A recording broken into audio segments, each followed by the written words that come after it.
des districts sanitaires de Dima et de Kita de recevoir une réponse des récompenses cette semaine. Madame, Monsieur, bonsoir et bienvenue dans ce 20h. Le sommet des chefs d'État du Sahel a clôturé ses travaux hier à Nouakchott. Il a réuni les résidents mauritaniens, maliens, nigériens, burkinabés et tchadiens. La décision majeure issue de la rencontre est la création du G5 du Sahel. C'est une organisation qui va porter une attention particulière à la sécurité et au développement de la région. Le président Ibrahim Boubacar Keïta se réjouit de cette avancée dans la coopération sous-régionale. Le récit de nos envoyés spéciaux, Ibrahim Traoré et Dembawan. À l'issue de leur tout premier sommet, les dirigeants des pays du Sahel décident de créer une organisation dénommée G5 pour conduire désormais de façon coordonnée et concertée les actions de la région. Le but est d'accorder une large priorité à la sécurité, à l'ancrage de la démocratie et de la participation des populations à la promotion des zones les moins développées. Le président mauritanien Mohamed Ould Abdelaziz est choisi par ses pairs pour assurer la présidence du groupe. Nous sommes tous conscients qu'il ne peut être combattu par un seul État à lui seul. Il faut qu'il y ait une coordination entre nos États, il faut qu'il y ait des actions concertées et une cohésion dans les actions que nous devons mener à l'avenir. La sécurité doit être vue sur l'ensemble de ces volets, aussi bien côté terrorisme, côté financement de ce terrorisme qui passe par tout le trafic, par des trafics de tout genre, tels que le trafic de drogue, les prises d'otages, les paiements de rançon, et toutes ces activités illicites que vous connaissez et qui sont à l'origine de l'instabilité dans nos régions. Le secrétariat permanent du G5 du Sahel sera confié au Niger. Il est chargé de la coordination technique ainsi que de l'élaboration d'un programme prioritaire d'investissement et d'un portefeuille de projets structurants. Ces 5 pays font partie des pays qui ont l'indice du développement humain le plus faible. Or, désormais, il est établi qu'il y a une liaison étroite entre sécurité et développement. Par conséquent, il est tout à fait normal que ces 5 pays se concertent, définissent une stratégie commune, une stratégie intégrée pour s'attaquer aux problèmes institutionnels qui se posent à eux, la construction des institutions de vote, pour s'attaquer aux problèmes de sécurité, et pour s'attaquer également aux problèmes de développement économique et social. Parce que pour faire part de c'est vrai que la solution à terme est sécuritaire, mais à long terme, la solution, c'est le développement économique et social, parce que comme on le sait, le principal allié des extrémistes, des terroristes, des criminels, c'est la pauvreté. Le président Ibrahim Boubacar Keïta indique que les États du Sahel agissent pas important pour la stabilisation du développement de la région. Chaque jour, nos peuples s'enfrèrent, soudés, fiers. Et que nous, il y a de confiance que la condition pensée, réfléchie, mûrie, désormais, d'avoir parlé d'une voix, d'une seule voix porteuse de nos espoirs, de l'espérance et de nos politiques. Et dire également notre stratégie face au reste du monde. Je crois que c'est une de nos nouvelles. De confiance, de sécurité en nous-mêmes d'abord. Nous devons pour faire ces défis que nos pays sont confrontés. Le président du Tchad, du Niger, de Burkina Faso, du Mali, parlant d'une seule et même voix internationale, voilà qui est nouveau. Voilà qui est que tout lit. Il est bon et urgent et il est séant que nous assumons. Permettez que je vous dire merci à mon président Mohamed Ould Abdelaziz, à nos frères qui sont venus à ce sommet-là.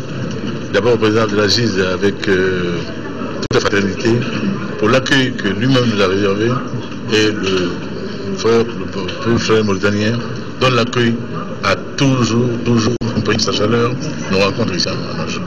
Et je souhaite à mon frère un bon mandat à la tête de notre nouvelle organisation. Le G5 du Sahel, on en parlera, Inch'Allah. Au terme de cette réunion sur le Sahel, les chefs d'État ont réitéré également leur plein engagement à promouvoir la démocratie, les droits de l'homme et la bonne gouvernance. Rendez-vous est pris dans 6 mois en N'Djamena, au Tchad, le prochain sommet. Le Mali accueille à partir de demain, mardi 18 février, un hôte de marque pour la 2e fois. Sa Majesté le roi Mohamed VI du Maroc. Il effectuera une visite d'État de 112 heures dans notre capitale. Le roi sera accompagné d'une importante délégation composée d'hommes d'affaires et d'opérateurs économiques. Le roi et le président de la République, Ibrahim Boubacar Keïta, poseront, entre autres activités, la première pierre de la clinique prénatale à Sébenikourou. Également dans l'agenda de cette visite au Mali, la signature d'une dizaine de conventions dans presque tous les secteurs de développement. Les enjeux de cette visite avec Mohamed Diarra. C'est la deuxième visite de Sa Majesté le roi Mohamed VI au Mali en l'espace de 5 mois. La première, c'était le 19 septembre pour assister aux côtés d'une vingtaine de chefs d'État à l'investiture du président de la République, Ibrahim Boubacar Keïta. Ce second voyage du pour le Mali.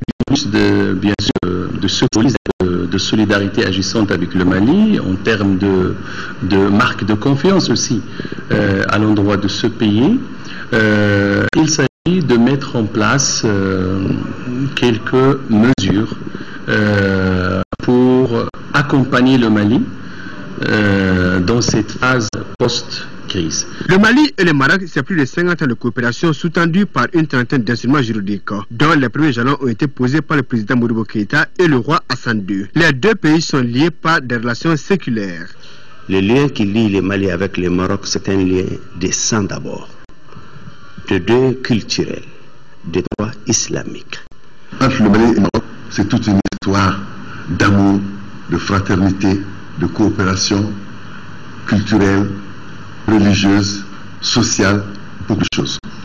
Depuis le temps des caravanes, il y a plusieurs siècles, Tombouctou et Marrakech faisaient un commerce florissant jusqu'au moment de l'université de Tombouctou, qui était fréquentée par l'ensemble de tous les peuples d'Afrique.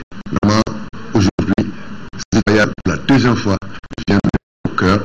L'arrivée du Mali permettra sûrement de franchir un palier supplémentaire dans les relations entre nos deux pays. Des relations qui avaient connu une baisse de régime et qui se sont réchauffées à la faveur de l'élection du président Ibeka à la tête du Mali. Le double des personnes assistées à l'investiture du président Ibeka en est une participation. Comme effet immédiat de cette visite, l'installation d'un hôpital de campagne dans l'enceinte du stade Modibo Keïta avec des médecins marocains qui ont fourni pendant 3 mois des prestations médico-chirurgicales gratuites dans diverses spécialités. Le sillage du voyage du roi Mohamed VI, 500 imams maliens ont bénéficié de bourses d'études. Il a tenu sa promesse. Et les 100 imams sont déjà sur le sol marocain. Ils ont commencé leur formation et c'est un bonheur pour le Mali et pour le futur. Parce que celui qui veut construire son pays pense d'abord à ses jeunes. Les jeunes qui sont partis et ils vont venir pour nous donner d'autres façons de prêcher. Et ce prêche-là sera basé sur la non-violence. La coopération maroco-malienne embrasse d'autres secteurs de développement comme les mines, l'énergie, les transports, l'agro-industrie, la maroquinerie, le tourisme, l'éducation. Parlant de l'éducation, sur les 3 dernières années, le Maroc a accordé des bourses d'études aux étudiants maliens. Cette coopération se ressent depuis toujours d'ailleurs par la centaine de bourses que Sa Majesté le roi Mohamed VI offre à l'éducation malienne chaque année. Et un quota d'ailleurs qui va croissant à partir de ces nouvelles relations. Dans le domaine des télécommunications, Maroc Télécom détient 51% du capital de la Sotelma. S'agissant du secteur bancaire, la partie marocaine est très visible avec le rachat de la BIM SA par le groupe Attijari Wafa Bank. Elle participe aussi au capitaux de la BDM SA. Nul doute que cette seconde visite du roi Mohamed VI est une volonté manifeste d'aider le Mali dans sa phase de reconstruction et de réconciliation. Le Mali sort de la crise, donc il va falloir l'accompagner aussi.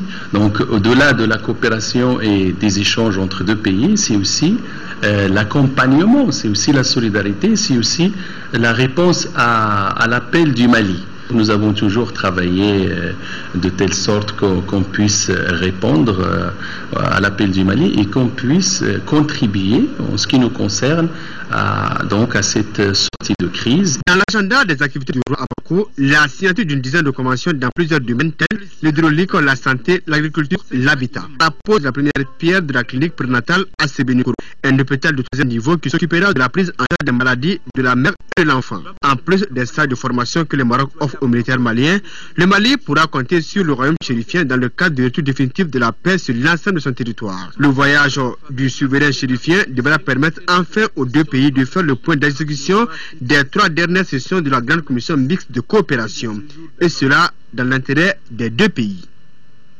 Et à l'occasion de la visite au Mali de Sa Majesté Mohamed VI, roi du Maroc, le protocole de la République convie à l'aéroport international de Bamako-Sénou les corps constitués suivants: le Premier ministre, le président de l'Assemblée nationale, les membres du gouvernement, le ministre secrétaire général de la présidence de la République, le ministre directeur de cabinet du président de la République, le président de la Cour suprême, le président de la Cour constitutionnelle, le président du Haut Conseil des collectivités, le président du Conseil économique, social et culturel, le médiateur de la République, le secrétaire général du ministère des Affaires étrangères et de la coopération internationale, les chefs d'état-major et directeurs de services centraux des armées, les ambassadeurs accrédités au Mali, le gouverneur du district de Bamako, le maire du district de Bamako, demain, mardi 18 février, à partir de 16h. Donc c'est à 16h demain à l'aéroport international Bamako-Sénou, les corps constitués qui ont donc été désignés. Nous allons à l'hémicycle. Tout à l'heure, vous avez vu les images de l'hémicycle. Nous y retournons. Une délégation de l'Assemblée nationale du Niger, conduite par son deuxième vice-président, a été reçue en audience par le président de l'Assemblée nationale du Mali. La délégation était porteuse d'un message du président de l'Assemblée du Niger à son homologue du Mali. Le deuxième vice-président, Falké Bacharou, a profité de cette audience pour féliciter le président de l'Assemblée nationale suite à son élection. Les deux personnalités ont également parlé des futures relations de coopération entre nos deux pays.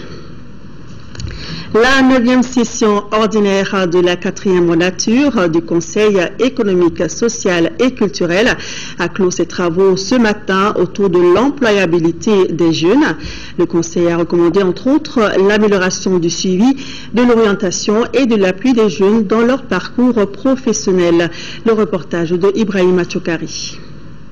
15 jours de débat autour de la problématique de l'employabilité des jeunes dans le contexte de la relance économique post-crise ont permis aux conseillers nationaux de passer à la loupe les facteurs de sous-emploi des jeunes dans notre pays. La 9e session ordinaire de la 4e mandature du Conseil économique, social et culturel recommande, entre autres, la tenue dans un bref délai des États généraux sur l'emploi, la création des conditions pour que les diplômés maliens et les acteurs du secteur privé puissent prendre leur place au niveau des espaces d'intégration UEMOA, CEDEAO, favoriser l'employabilité de la main-d'œuvre nationale, notamment dans le secteur des mines. Je suis heureux que nous soyons parvenus à une précieuse synthèse de recommandations didactiques qui pourraient ouvrir la voie aux audacieux et mieux inspirer les pouvoirs publics, le secteur privé et pourquoi pas à la société civile organisée que nous représentons. C'est une source de méditation pour chacun et chacune sur ce que la conjoncture nous offre et les voies qu'elle nous indique et que nous pourrons emprunter soit pour un habile contournement de l'infortune, soit par une ingénieuse élévation de notre ambition d'hommes et de femmes pour vaincre l'adversité. Ils sont 75 millions de jeunes frappés par le chômage dans le monde, dont 38 millions en Afrique. Et 100% de ces chômeurs sont des jeunes. Ouverture ce matin à Bamako d'une session de formation en droit pénal international co-organisée par la Fondation Friedrich Neumann de Dakar et l'Institut international des droits de l'homme de Strasbourg. C'était en partenariat avec l'Institut national de formation judiciaire du Mali et de la MINUSMA. La formation vise une meilleure appropriation des droits de l'homme et le renforcement de l'État en Afrique. Daouda Sidiki Diarra. À la suite d'une crise comme celle qu'a connue le Mali, la justice pénale est l'un des mécanismes pour aboutir à l'instauration de l'état de droit. Il s'agit là de satisfaire des demandes au regard de cette situation, d'où la tenue de la présente session de formation en droit pénal international pour une meilleure prise en charge des droits humains. Le dernier rapport du haut-commissaire aux droits de l'homme a invité le gouvernement du Mali à s'assurer que la justice poursuive tous les auteurs de violations de droits de l'homme commises durant la crise et s'assurer que les droits de tous les Maliens et Maliennes soient respectés, y compris par l'organisation rapide des procès équitable. La session s'articule autour d'une série de modules axés sur des exercices pratiques. Il conviendra pour ces avocats magistrats, greffiers, représentants des forces de l'ordre, chercheurs, acteurs de la société civile, ainsi que les initiateurs du séminaire, de créer un cadre d'échange et de réflexion. C'est là pour l'émergence d'une citoyenneté qui repose sur l'égalité en droit. La leçon que nous livre ce séminaire est de nous offrir les outils hautement fiables pour féconder un environnement de paix et de mieux-être pour l'ensemble des Maliens par une saine distribution de la justice. Au terme de la session, un test d'évaluation à choix multiples sera élaboré par les intervenants. Des lauréats recevront des bourses d'études après ces tests. Actualité dans nos régions, une mission conjointe au ministère des Affaires étrangères de la Suède et l'ONU au Mali vient donc de séjourner à Tombouctou. C'était pour rencontrer les populations sur place et recueillir leurs préoccupations. Les membres de la mission ont également pu constater les avancées notoires en matière de sécurité et la reprise des activités économiques malgré les conditions difficiles. ORTM Tombouctou, Adama Djimde. Cette mission, composée du ministre suédois des Affaires étrangères, du représentant spécial du secrétaire général de l'ONU au Mali et de l'ambassadrice de la Suède, avait un agenda précis, toucher du doigt les réalités quotidiennes des Tombouctoutiens après la crise et apprécier le niveau de destruction causé par les occupants. C'est une bonne nouvelle, ce que Tombouctou sort de cette crise-là. Tout s'améliore avec l'assistance de l'aménagement. Maintenant, il faut faire face à des questions d'emploi économique, d'infrastructure. Je sais qu'avec la solidarité entre les Tombouctiens et les Maliens, et avec l'assistance de la communauté internationale, rien n'est impossible. Les missionnaires se sont rendus à la grande mosquée de Djingaréber, construite par l'empereur Kankou Moussa en 1325. Le cimetière des Trois Saints, complètement saccagé, et l'Institut Ahmed Baba ont reçu la visite des hôtes. Ces derniers ont rencontré les populations qui ont tenu à exprimer leurs préoccupations. Premièrement, d'abord, l'enclavement de la ville. Il a posé le problème de nos plaines, en intrants et autres là, que vraiment ce qui constitue vraiment une des principales activités des paysans tombouctiens, puisque après le fils du Niger, c'est Tombouctou. Le problème des femmes. Sur le terrain, les Nations Unies ont remarqué que les efforts consentis par les différents acteurs ont porté fruit. Chaque fois que je suis ici, je vois que ça bouge. Il y a un esprit de progrès. Il y a un sentiment que les choses vont mieux, mais au même moment, je crois qu'il y a maintenant quelques défis prioritaires. Le premier, c'est le retour des déplacés et des réfugiés. Nous sommes en train de renforcer aussi le MINUSMA, parce que ce n'est pas seulement la ville de Tombouctou. C'est important qu'il y a aussi la sécurisation de la région. Parce que je crois que tout le monde dit qu'il y a deux choses prioritaires. C'est l'immédiat, par exemple la riziculture, la possibilité qu'il y a la récolte. Et la deuxième, c'est un peu dans la medium time, le longue durée, ce sont les routes. Les résultats atteints par les femmes, l'aménagement, Serval et les humanitaires ont été évoqués. Cependant, le niveau de vigilance ne doit point baisser. L'Union nationale des travailleurs du Mali était elle aussi en mission à l'intérieur du pays. Elle était dans l'Adrar des Iforas pour encourager les travailleurs qui sont dans la région de Kidal et inciter les autres à rejoindre leur poste. Reportage de Timoko Sagara. C'est la cour de l'ex-mairie où sont encore logés les travailleurs de l'État qui a été choisi pour abriter cette assemblée générale. Une rencontre qui a pour objet une prise de contact entre le sommet et la base et le recensement des doléances des travailleurs de Kidal. La réouverture des classes, l'indemnisation des travailleurs, le retour des agents qui n'ont pas encore rejoint leur poste dans la région et la sécurité sont les principales préoccupations évoquées au cours de cette assemblée générale. Les gens se sont sacrifiés, mais pour plus de sacrifices, il faut réellement que l'État trouve les voies et moyens par lesquels la sécurité puisse être assurée dans leur ville de Kidal surtout. Les travailleurs de Kidal ont souhaité que leurs doléances ainsi formulées soient suivies d'actes concrets. C'est pourquoi la délégation demande à chaque travailleur d'œuvrer pour une paix durable à Kidal et une réconciliation réussie entre tous les fils du Mali. Retour à Bamako, l'association pour le Mali, APM, a organisé samedi dernier un meeting à Magnabougou, un meeting qui a regroupé les APM de toutes les communes de Bamako. Cette rencontre visait à soutenir les actions du gouvernement. Reportage de Fatoumata Kone. Ce meeting de l'Association pour le Mali a pour but de soutenir les actions du gouvernement. En moins de 6 mois, certaines avancées sont enregistrées selon les responsables de l'association. Ils appuient la nouvelle politique judiciaire en cours. Ils soutiennent également le dialogue inclusif prôné par les autorités maliennes pour la réconciliation et le retour de la paix.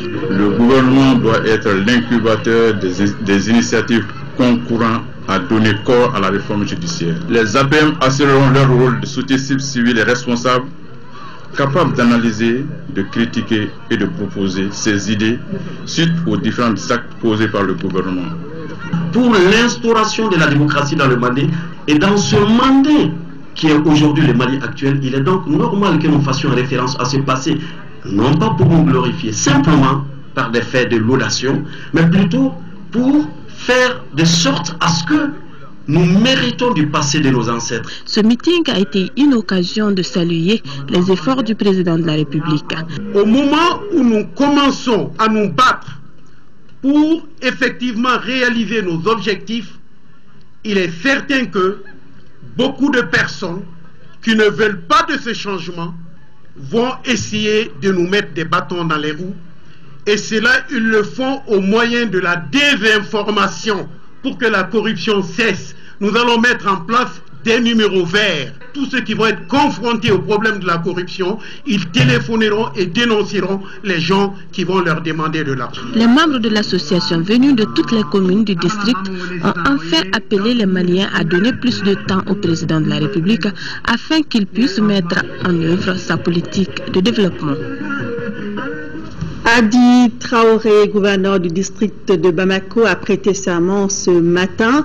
C'était au cours d'une cérémonie solennelle au tribunal de première instance de la commune 4. Ses missions sont entre autres de défendre l'intérêt national, de veiller à l'exécution des lois et règlements, d'assurer la gestion du personnel et les patrimoines de l'État. Après la cérémonie de prestation, il a été renvoyé dans l'exercice de ses fonctions. Voilà donc le gouverneur du district de Bamako, Adi Traoré, qui a donc prêté serment ce matin au tribunal de première instance de la commune 4 du district de Bamako. Activité politique, les partis ANCD Mali et UPPR s'unissent pour gagner les élections municipales. Le protocole d'accord a été signé cet après-midi entre les présidents des deux partis. Le point, c'est avec Agali Aguissa. Deux partis, une seule vision pour les élections à venir.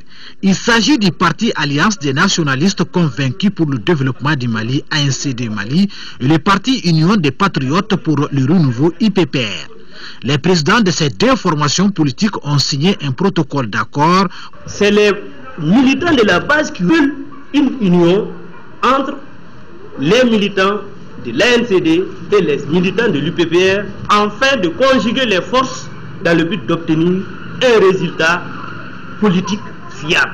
Nous nous engageons pour vous soutenir, afin que votre union puisse rapporter quelque chose de potable.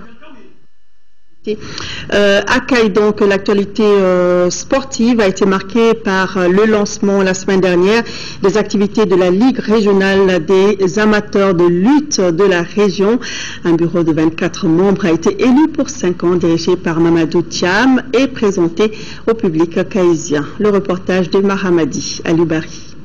Pour la deuxième étape de sa première visite dans la région de Caille, le ministre délégué auprès du ministre du Développement rural chargé de l'élevage et de la pêche s'est rendu sur les chantiers de construction de la direction régionale de production et industries animales, les bureaux des services rattachés et la clôture de la cour de l'élevage de Kainding Nango Dambélé était venu voir l'évolution de ces chantiers réalisés par le PADEPA KS à hauteur de 950 millions de francs CFA financés par la PAD et le gouvernement malien. C'est les bâtiments qu'on a conçus pour mettre les agents dans un peu confortatif.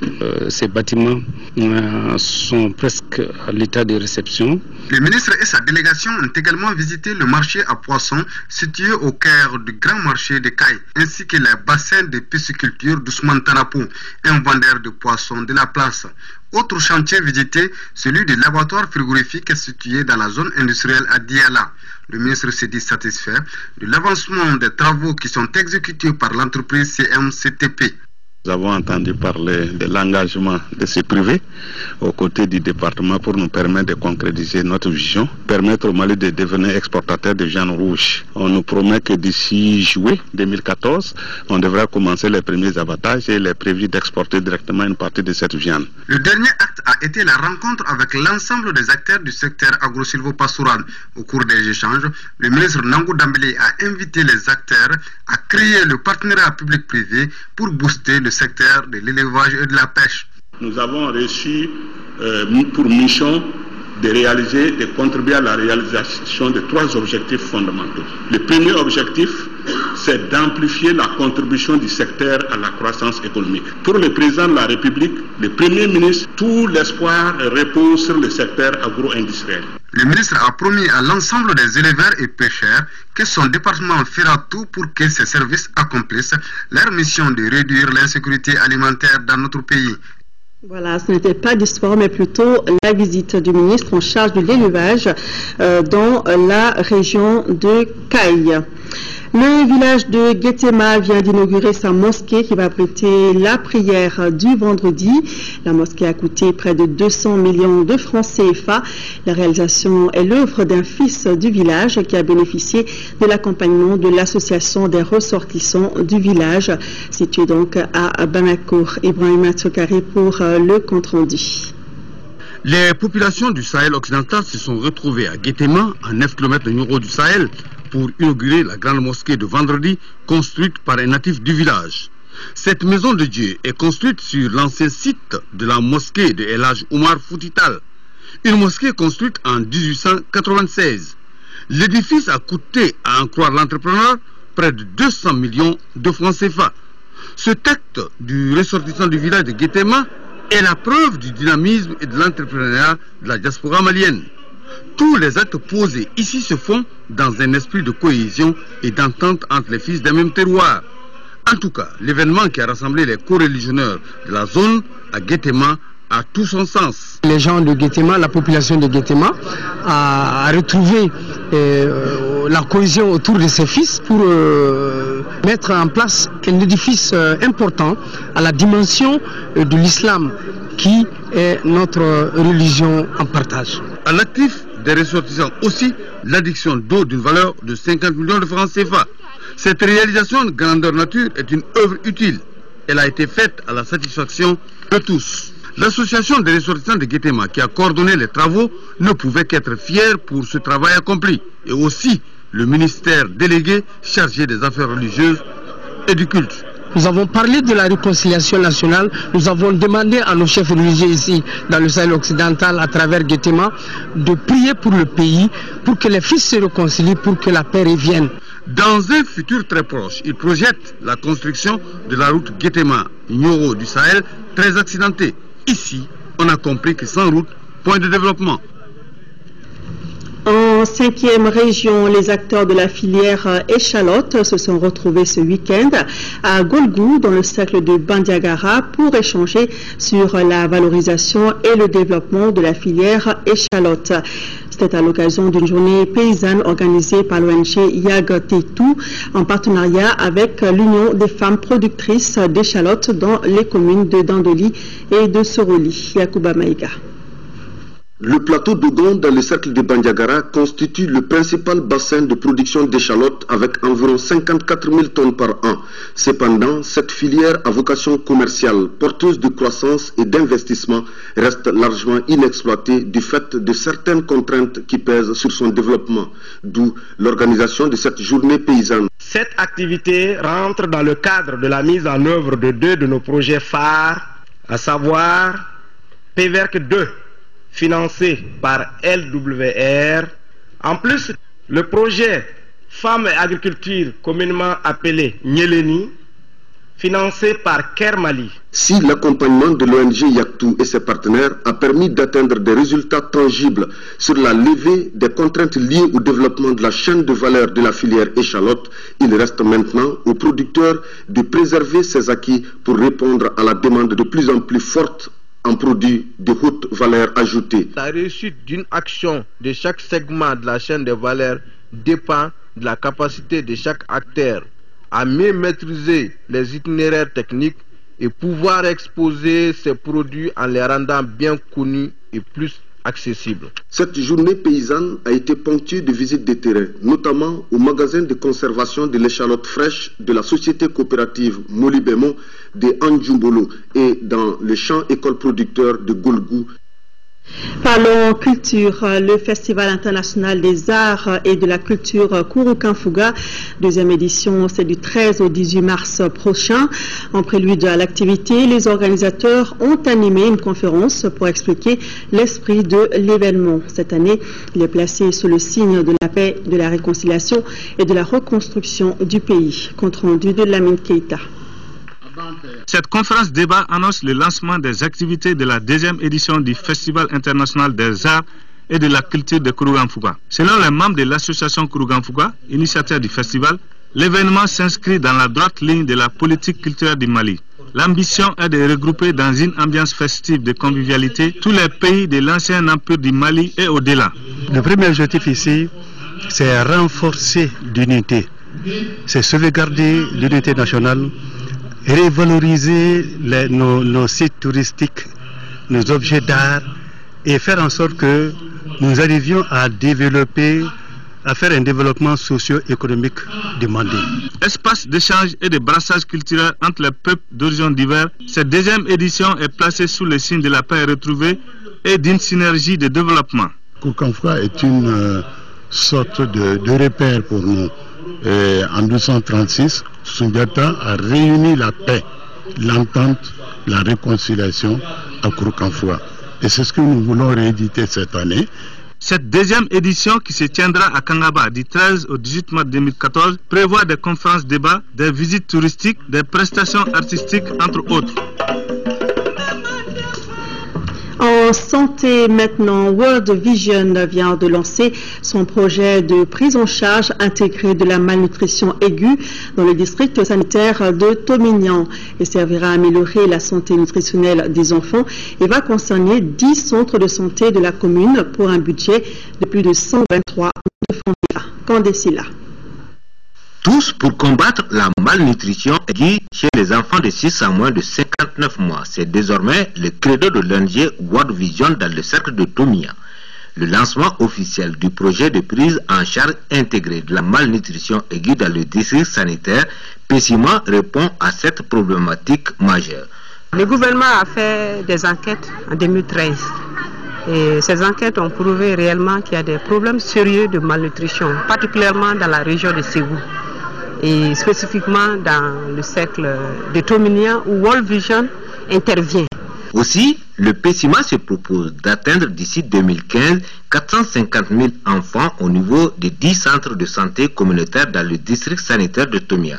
Avec un budget de plus de 123 millions de francs CFA, le projet va se matérialiser sur le terrain par des activités de plaidoyer et de prise en charge des groupes cibles à travers la remise de plum peanut, un aliment à base d'arachide et de complexes de vitamines.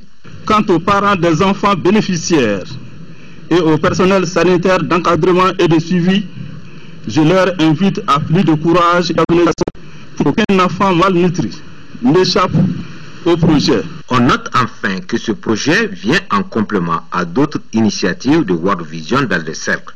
Déjà, en 2012, en réponse à la crise sécuritaire et nutritionnelle, l'ONG a mobilisé ses partenaires canadiens, allemands et suisses pour la prise en charge de plus de 6800 enfants de 0 à moins de 59 mois malnutris. Santé toujours, la population de la commune de Doumba a désormais son centre de santé communautaire CESCOM. Cette infrastructure qui a été inaugurée samedi dernier est financée par l'Agence nationale d'investissement des collectivités territoriales ANICT à hauteur de 74 millions de francs CFA. Ousmane Koïta.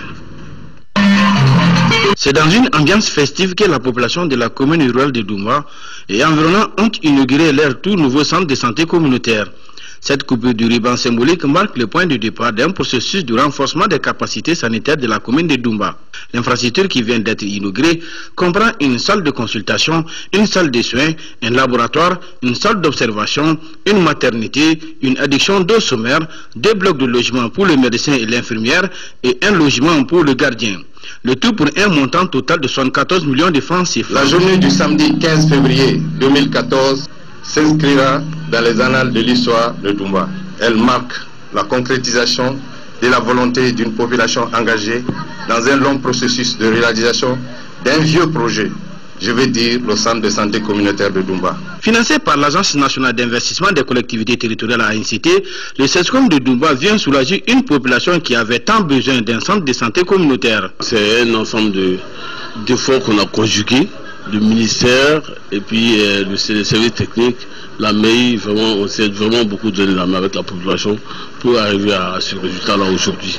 Je me réjouis sincèrement d'être présent parmi vous pour célébrer cet événement, pour la simple raison que la santé de la population constitue l'une des principales préoccupations des autorités du cercle de Kourikouro. Le cercle de Koutiala en 3e région a été la destination de l'association Dr Sako Mamadou pour la promotion de la santé ORL. À Sanguila et à Koutiala-Ville, cette association a procédé à des consultations gratuites. Cette action citoyenne rentre dans le cadre de la commémoration de la disparition du premier médecin ORL de notre pays. Envoyé spécial, Mamouro Sidibé, Massadombia. Après Nyoro du Sahel, Kangaba, Baraouli, Yanfolila, Djema et Dampa Djarisso en première région, l'association Dr Mamadou Sako pour la promotion de la santé orale au Mali, Amassa Orel, était la semaine dernière dans le cercle de Koutiala. Dans les 2 centres de Sankila et Koutiala, près de 700 patients ont reçu des visites et soins gratuits. Le plateau technique manque, il n'y a qu'un seul agent de santé qui s'occupe du problème au niveau du CCRF. Donc je crois que mon équipe est arrivée, nous sommes à peu près 10 personnes qui sont arrivées pour consulter les patients. Je crois que pendant ces 2 jours-là, on a mis le paquet. Et cette mission qui arrive au moment opportun.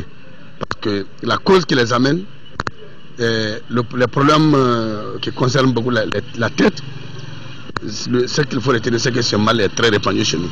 Les problèmes oraux, une fois négligés, peuvent provoquer des complications, surtout que les spécialistes oraux sont rares au niveau communautaire. C'est pourquoi Amassa Orel programme volontairement chaque année une localité du pays pour sa prise en charge en soins essentiels oraux. Voilà des personnes qui vivaient avec ces corps étrangers ou bien ces bouchons de surhumaines il y a quelques années. Donc, ils souffraient beaucoup de surdité, de problèmes d'audition. Donc, Dieu merci avec l'organisation de ces journées. Donc, je crois qu'ils ont eu beaucoup de satisfaction. Vu quand même l'impact de cette maladie et que le centre de référence ne disposant pas de médecins spécialisés en ORL, fait que tout le monde a été intéressé par cet appel. Cette 6e édition des promotions de la santé orale au Mali marque le 17e anniversaire de la disparition du premier médecin oral de notre pays, le docteur Sako Mamadou. Cette semaine, l'UNICEF et ses partenaires ont récompensé les 5 meilleurs agents de santé communautaire des districts sanitaires de Diema et de Kita, des récompenses pour avoir été plus présents à leur poste et pris en charge le paludisme, la pneumonie et les diarrhées chez l'enfant de 0 à 5 ans. Les récipiendaires ont également mené d'importantes actions de communication autour de la planification familiale et des gestes qui sauvent. Aujourd'hui, Focus Santé revient sur la stratégie des soins essentiels dans la communauté et rappelle comment les partenaires en sont arrivés à cette série de récompenses. Focus Santé, c'est une réalisation de Tessira Emmanuel Dambélé.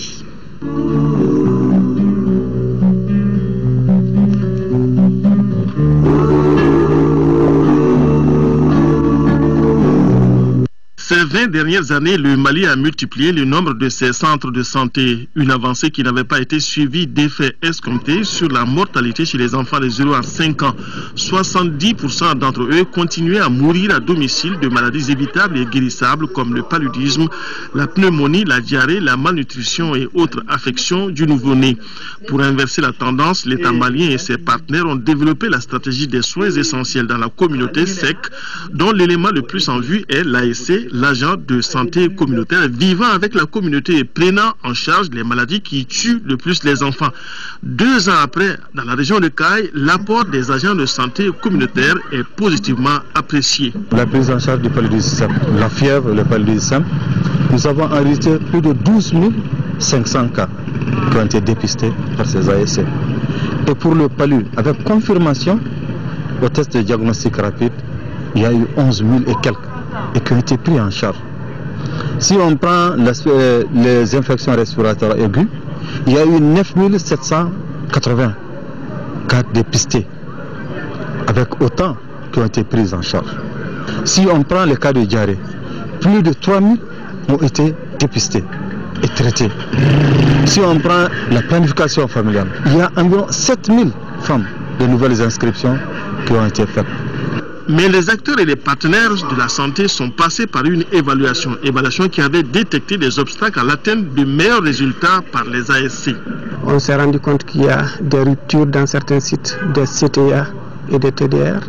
CTA, c'est les médicaments qu'on utilise pour prendre en charge le paludisme simple au niveau communautaire et le test de dépistage rapide qu'il faut utiliser au niveau de ces sites avant de donner le médicament, et également quelques ruptures, par exemple du zinc qui accompagne normalement le SRO, les sels de réhydratation orale, pour une bonne qualité de prise en charge de la diarrhée. Et on a remarqué un goulot d'étranglement par rapport à l'utilisation des services des ASC. On a mis les ASC au niveau des sites, rapproché les soins des communautés, mais on s'est rendu compte que même en cassant la barrière d'accessibilité géographique, il reste d'autres choses à faire. Et on s'est rendu compte après la première enquête que près de 90% des ménages disaient que les soins coûtaient cher, alors que l'ASC habite avec ces ménages. Cela voudrait dire qu'il ne faut pas se limiter seulement à rapprocher les soins, il faut également casser la barrière financière d'accès aux soins. Partie des interventions à évaluer et des goulots d'étranglement, un plan de levée des obstacles a été élaboré et mis en œuvre sur 6 mois, suivi d'une autre enquête qualitative au niveau des sites tests de Diema et de Kita. La différence est là. Si je prends l'exemple de la prise en charge de la pneumonie dans le district de Diema, on est passé de 30% à 75% d'utilisation des services ASC en 6 mois. Et tu prends la qualité également, si vous prenez la qualité de prise en charge de la pneumonie, elle a également fortement augmenté. On est allé autour de 10% pour aller jusqu'à 65%. sachant que la pneumonie fait partie des maladies tueuses des enfants de moins de 5 ans au niveau communautaire. La deuxième enquête a permis de récompenser les agents de santé communautaire qui ont donné de meilleurs résultats dans la prise en charge du paludisme, de la diarrhée et de la pneumonie et qui auront été plus présents sur leur lieu de travail et mené plus d'activités de communication.